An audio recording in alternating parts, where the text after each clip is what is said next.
एक व्यक्ति साधारण कपड़े पहनकर आता है, मंच पर बैठता है, मुस्कुराता है और कुछ शब्द बोलता है। उसके सामने हजारों लोग हाथ जोड़कर बैठ जाते हैं। कुछ दिन बाद वही व्यक्ति सोशल मीडिया पर वायरल होता है और लोग कहते हैं गुरुजी ने तो चमत्कार कर दिया।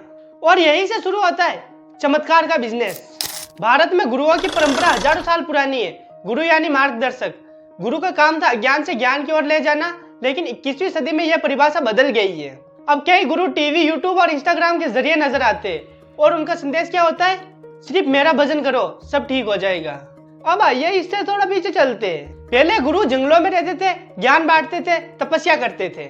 लेकिन आज गुरु BMW में जाते हैं, प्राइवेट जेट में यात्रा करते हैं और 5 स्टार आश्रम में रहते हैं। और ये सब फ्री में नहीं आता। भक्ति एक प्रोडक्ट बन चुकी है, डिस्काउंट में नहीं, डोनेशन में बिकती है। क्या आपने कभी ध्यान दिया है कि इन गुरुओं के कैमरा एंगल कैसे होते हैं? धीरे धीरे जूम, भक्तों के आंसू, एकदम शांत संगीत और फिर गुरुजी का मौन चेहरा। मतलब देखने वाले को तो बिल्कुल इमोशनल कर देते हैं। इनमें से कई गुरु तो खुद को भगवान का अवतार बताते हैं। कभी कहते हैं पिछले जन्म में हम बहुत बड़े ज्ञानी महापुरुष थे, तो कभी कहते हैं हमारे स्पर्श से तो कैंसर तक ठीक हो जाता है। और लोग इनमें विश्वास भी कर लेते हैं। क्यों? क्योंकि हमारी शिक्षा प्रणाली में क्रिटिकल थिंकिंग की जगह रटने की आदत डाली गई है। क्योंकि हम तर्क की जगह चमत्कार से ज्यादा प्रभावित होते हैं। क्योंकि जब इंसान दुख में होता है तो उसे तर्क नहीं चाहिए होता है, उसको सिर्फ राहत चाहिए होती है। और यही वो समय होता है जब एक मार्केटिंग गुरु अपना बिजनेस सेट कर लेता है। आप आश्रम जाएंगे, वहाँ पे एंट्री के लिए आपको टिकट मिलेगा। बेसिक दर्शन फ्री, VIP टिकट के 11,000 रुपए। मोबाइल ऐप डाउनलोड कीजिए, वहाँ पर आपको गुरुओं का आशीर्वाद 501 रुपए में मिलेगा। और हर महीने गुरु पूर्णिमा के नाम पर हजारों का चढ़ावा। गुरुजी अब सिर्फ भक्त नहीं, एक ग्राहक बन चुके हैं जो अपनी भक्ति लोगों के अंदर बेच रहे हैं। अब सवाल यह है, क्या इन गुरुओं के पास कोई डिग्री होती है? तो इसका जवाब है नहीं। तो डिग्री तो नहीं होती, लेकिन इनके पास कोई वैज्ञानिक प्रमाण होता है? तो वो भी नहीं होता इनके पास। कोई अकाउंटेबिलिटी? नहीं, वो भी नहीं इनके पास। लेकिन फिर भी इनके पास करोड़ों रुपए होते हैं। क्यों?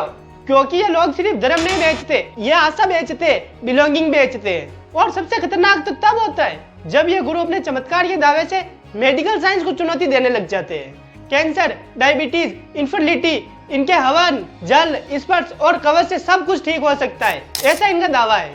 कई केसों में तो लोग इलाज को छोड़कर सिर्फ बाबाओं की भक्ति पर नजर डालते और उसका परिणाम क्या होता है?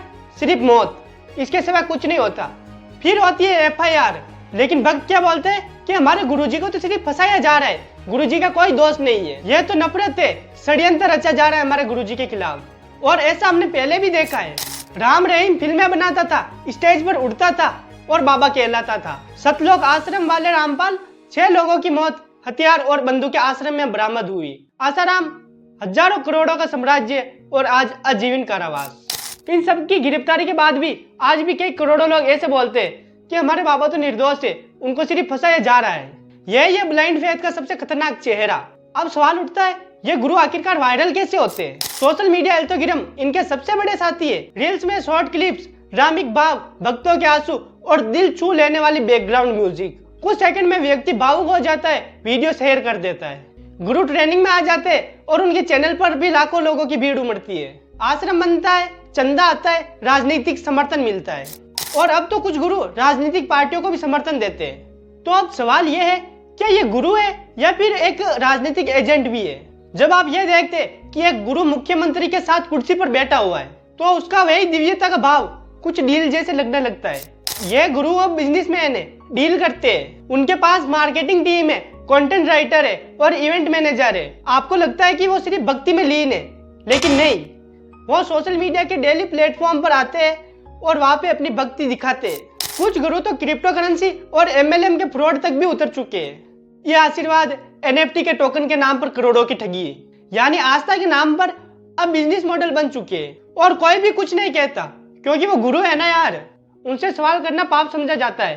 भक्ति की आड़ में अकाउंटेबिलिटी समाप्त। अब बात करते हैं उन लोगों की जो सच में साधना करते हैं। ऐसे भी कई संत है जो सोशल मीडिया से दूर है मगर समाज को जोड़ने का काम कर रहे हैं। समस्या तब होती है जब सभी गुरुओं को एक नजर से देखा जाता है। फर्क करना जरूरी है एक वास्तविक साधु में और एक बिजनेसमैन गुरु में। इसलिए अंत में सवाल ये है आपसे, क्या आपकी श्रद्धा सोच पर भारी होनी चाहिए? और क्या आप ब्लाइंड फेथ के नाम पर अपनी जिंदगी किसी और के हाथ में देना चाहोगे? कमेंट जरूर करें। सो गाइस, मेरा नाम था आदिप कटाथ। आई होप आपको ये वीडियो पसंद आया होगा। अगर इस वीडियो को अभी तक लाइक नहीं किया हो तो इस वीडियो को एक लाइक करके चैनल को सब्सक्राइब कर दे और बेल आइकन प्रेस करना ना भूले, जिससे कि मेरा न्यू वीडियो आपके पास जल्दी से आ जाए। और हाँ, मैंने भूतों के ऊपर भी एक वीडियो बनाया है, जाके उसको डिटेल में देख सकते हो आप। तो मिलते हैं किसी अगले वीडियो में और ध्यान रखना ऐसे बाबाओं से। तब तक बाय बाय।